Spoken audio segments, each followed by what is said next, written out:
उस लड़के के घर हमारे जाने से पहले ही समस्या खड़ी होगी, मगर वो आपसे प्रेम करते हैं तो उन्हें भी तो आपकी चिंता होगी ना। इसलिए आप एक चिट्ठी लिख दीजिए उनके नाम की। मैं और बाला भैया जाकर उन्हें दे आएंगे रात के अंधेरे में, और रात के अंधेरे में उन्हें उनसे मिलने में कोई समस्या नहीं होगी। भीमराव सही कह रहा था, चिट्ठी लिखकर भेज देनी चाहिए। हाँ तो सुबह सुबह मैं कागज सरपंच से लेकर आऊंगा। अब आप आराम से सो जाइए, यहाँ कोई नहीं आएगा, हम पहरेदारी कर रहे हैं। ठीक है।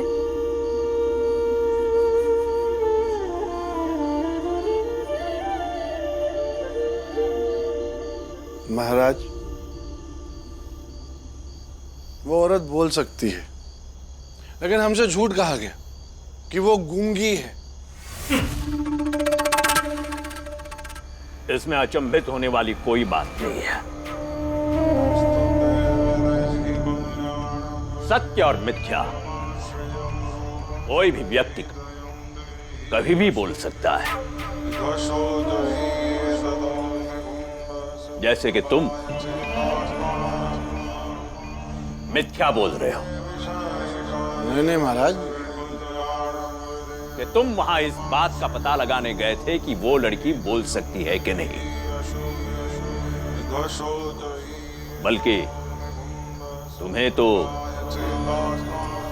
वासना की आग ले गई थी वहां। क्षमा करें महाराज, क्षमा करें। मदिरा पान के बाद अक्सर मनुष्य अपने होश को खो बैठता है और बेहोशी में कोई ढंग का काम नहीं कर सकता। महाराज, हमने अपने एक आदमी से कहा है वो आसपास के गांव में जाकर पता लगाए कि वो लड़की कौन है और कहां से आई है। हाँ तो कर लो पता, क्योंकि कोई तो खामोश है। या तो वो लड़की खामोश है या भीमराव के परिवार वाले खामोश है, और हर खामोशी के पीछे कोई तूफान जैसा राज होता है।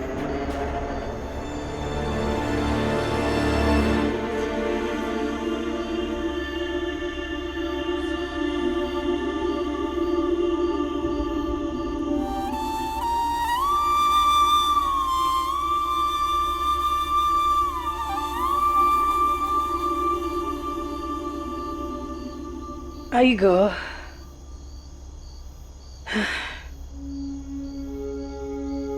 काम का कुछ हुआ?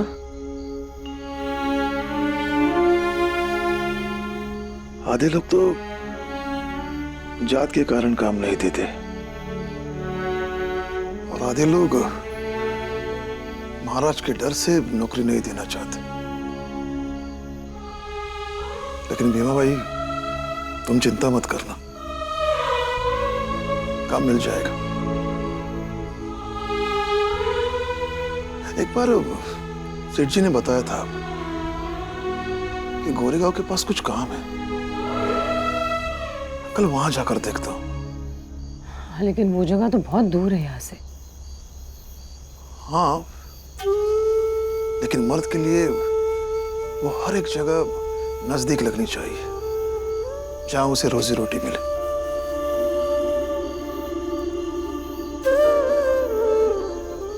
और भीमा भाई, जिसकी घरवाली तुम्हारी जैसी हो उसे चिंता करने की क्या जरूरत है?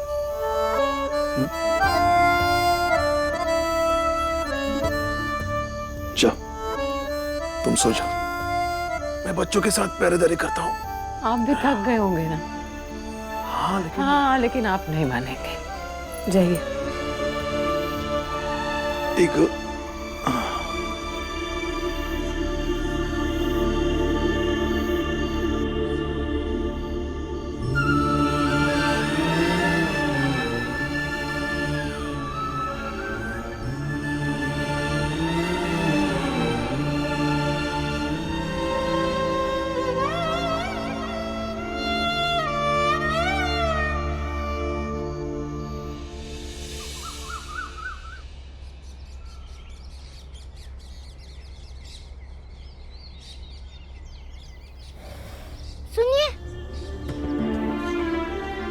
ये लीजिए, जल्दी से चिट्ठी लिख दीजिए।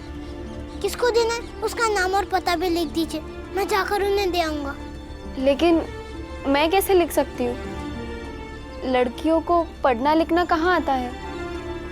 क्यों क्यों नहीं आता? बिल्कुल आ सकता है, लेकिन सच्चाई ये है कि लड़कियों को पढ़ाया ही नहीं जाता।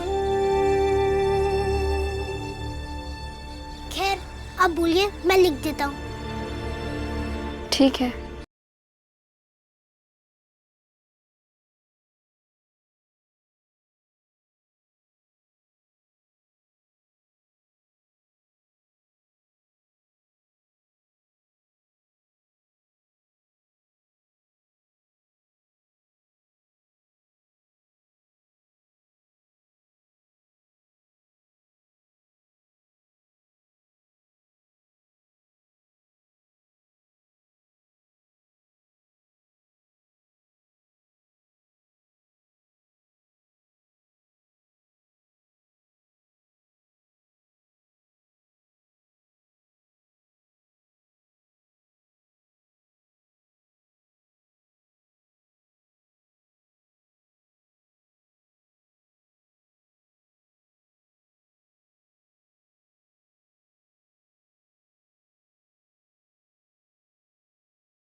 आपने जो पता लिखवाया है वो तो पास में ही है।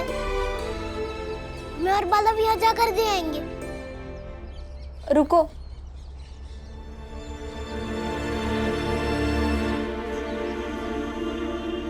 चाय पीते जाएं। मैं चाय नहीं पीता, बस चाय के लिए पूछने के लिए शुक्रिया।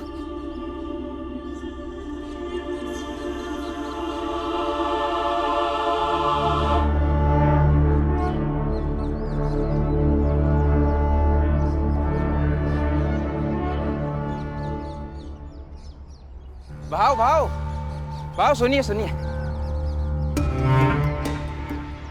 भाव, इस इलाके से कोई 23-24 साल की औरत लापता हुई है क्या? नहीं, इस गांव से तो कोई औरत लापता नहीं हुई। क्यों, क्या हुआ? नहीं हुआ कुछ नहीं, ऐसे ही पूछ रहा था। और अच्छी बात है लापता नहीं हुई है तो।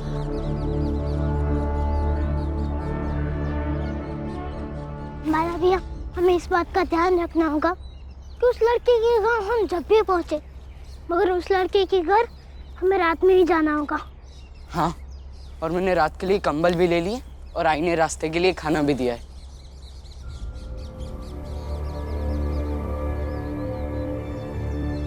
बाला भैया, अब यहीं रुकिए, मैं उनसे पता पूछ कर आता हूँ। नहीं, पता पूछने के लिए मैं जाता हूँ, क्योंकि यहाँ पर किसी को भी हमारी जात के बारे में पता नहीं चलना चाहिए। और तू तो झूठ बोलेगा नहीं, यहीं रुक।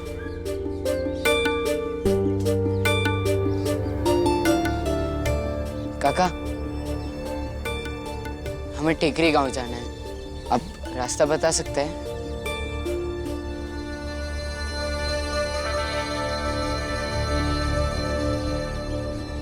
यहाँ से दूर है, सीधे चलते जाओ।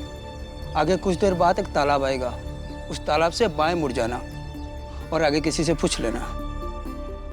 ठीक है, धन्यवाद। चलो बाला भैया।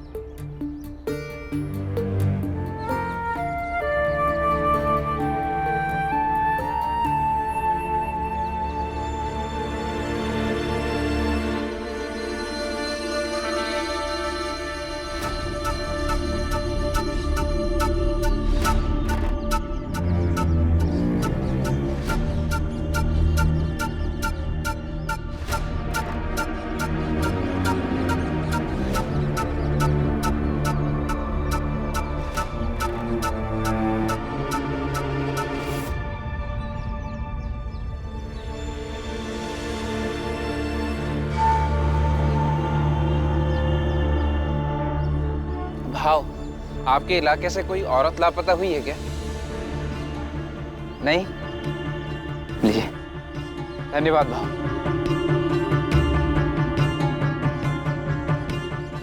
काका, काका रुकिए, रुकिए काका। काका, टेकरी गांव, मालन घाट, नंदेश्वर मंदिर, सहयाद्री बाबा, ये पता बता दीजिए। टेकरी गांव तो यही है, यहाँ से थोड़ी दूर दाएं चलो, मालन घाट पहुंच जाओगे। फिर वहाँ किसी से नंदेश्वर मंदिर पूछ लेना, पास में ही है, थोड़ी दूर पे। शुक्रिया पापा। बाला भैया, कुछ देर हम यहीं रुक जाते हैं, शाम होने पर चलेंगे।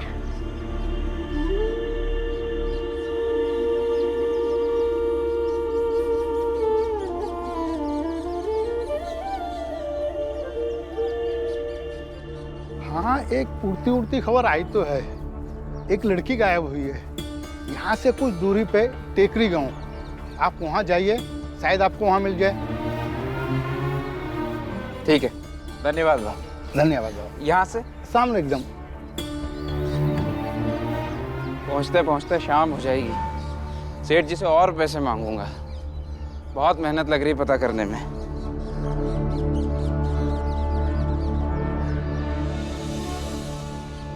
बाला भैया, अंधेरा होने को आया है, अब हम उनके घर चल सकते हैं। हाँ चलो।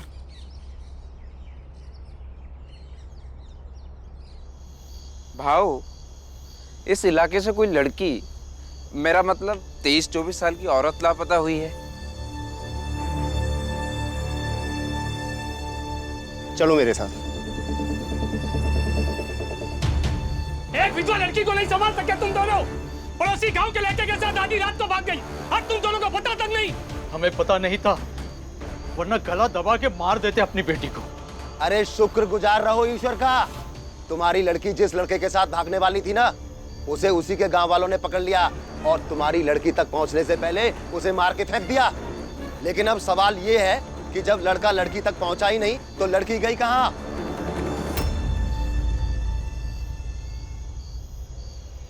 सुनिए सुनिए, हमें आपके बेटे संदेश जी से मिलना है।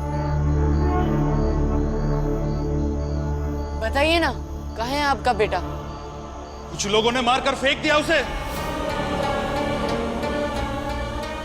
उसने एक विधवा के साथ प्रेम किया, जो पाप है।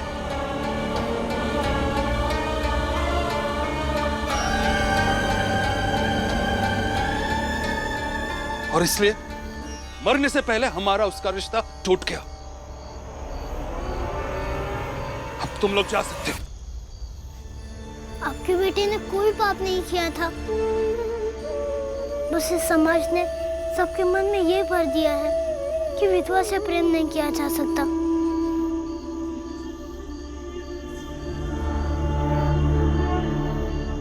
मैं उसकी माँ हूँ, पर शर्मिंदा हूँ कि ऐसे अधर्मी बेटे को पैदा किया।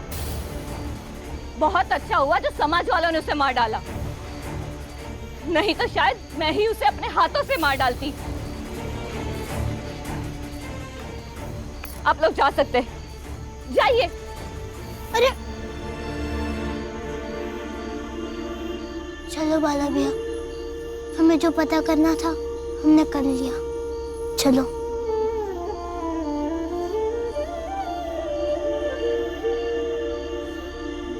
एक बार मुझे मेरी बेटी मिल जाए, मैं अपने हाथों से उसे मार दूंगा, तब जाके शांति मिलेगी मुझे। हाँ। अरे मिल तो गई, अब बस उसे जाके मारना है आपको। ये भाई साहब पूछ रहे हैं उस लड़की के विषय में। आपकी बेटी हमारे गांव सातारा में है और वहां पर छोटी जात वालों के बीच रह रही है।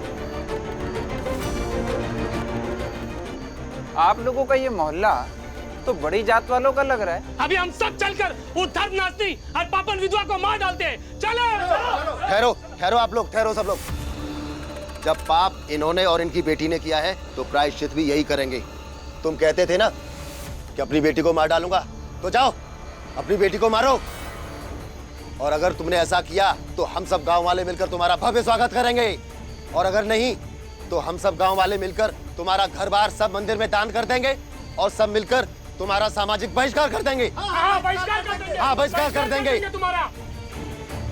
हम कसम खा के जाते हैं, लौटेंगे तो अपनी बेटी को मार कर, वरना यहाँ कभी लौट के नहीं आएंगे। कलमुई का गला घोट देंगे हम। चलिए मेरे साथ। चलो।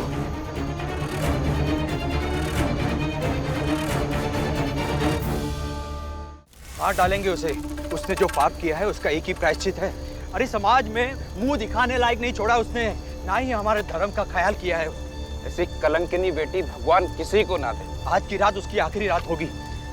बस अब ये सारी बातें उस भीमराव और उसके घर वालों तक उसे मारने से पहले नहीं पहुंचनी चाहिए, वरना वो लोग ढाल बन के खड़े हो जाएंगे और फिर उसे छूना भी मुश्किल हो जाएगा। अरे वो हमारी बेटी है, उसे मार डाले या हमारे साथ घर ले जाएं। ये छोटी जात वाले होते कौन है हमें कहने वाले?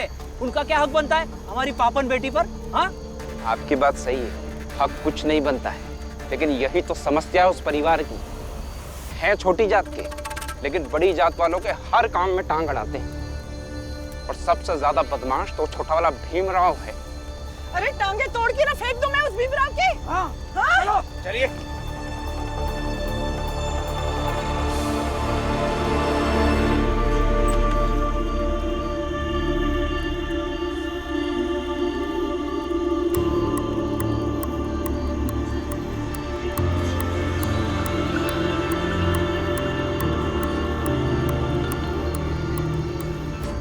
भीमराव,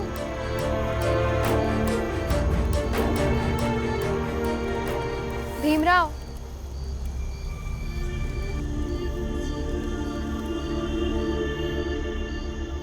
भीमराव।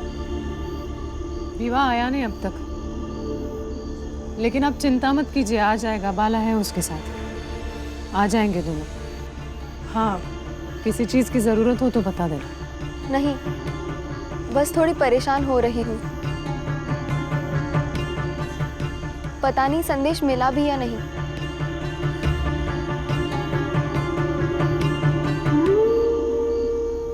आप परेशान मत होइए, अंदर अपने कुटिया में रहिए।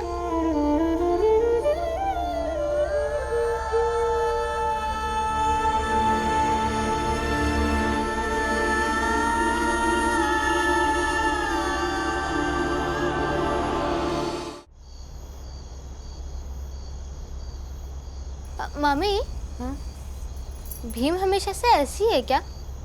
जब भी किसी को मदद की जरूरत हो वो आगे बढ़कर उसकी हर हद तक मदद करता है।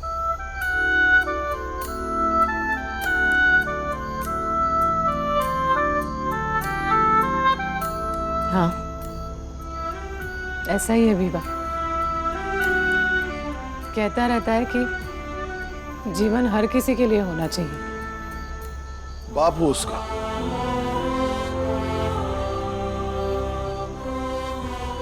लेकिन कई बार मैं उससे ही सीखता हूं और कई बार सोचता हूं अगर मैं बचपन में भीम जैसा होता तो शायद कुछ बदल देता। लेकिन उम्मीद है हमारा बेटा भीम बहुत कुछ बदल देगा। हाँ मामा, देख लेना, भीमराव एक दिन बहुत बड़ा आदमी बनेगा।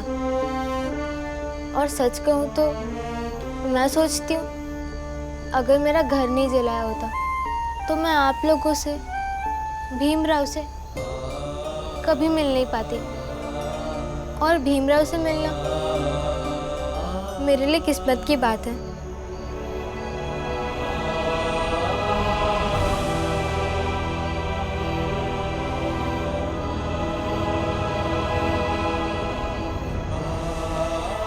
चल बेटा।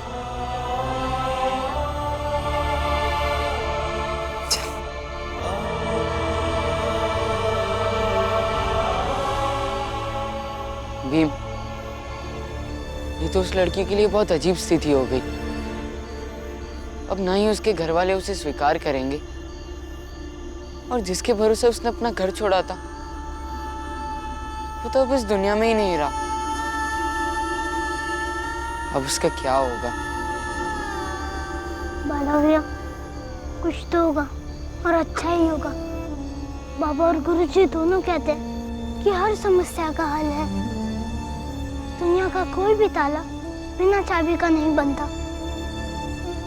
अब इस समस्या की चाबी कहाँ है फिलहाल ये तो नहीं पता, मगर हमें हर हाल में इन गाँव वालों से ये सारा सच छुपा कर रखना होगा, क्योंकि जैसे ही इन्हें पता चलेगा कि वो विधवा है और किसी के साथ भाग रही थी तो बहुत बड़ी मुसीबत खड़ी हो जाएगी। सब लोग उन्हें मार डालेंगे।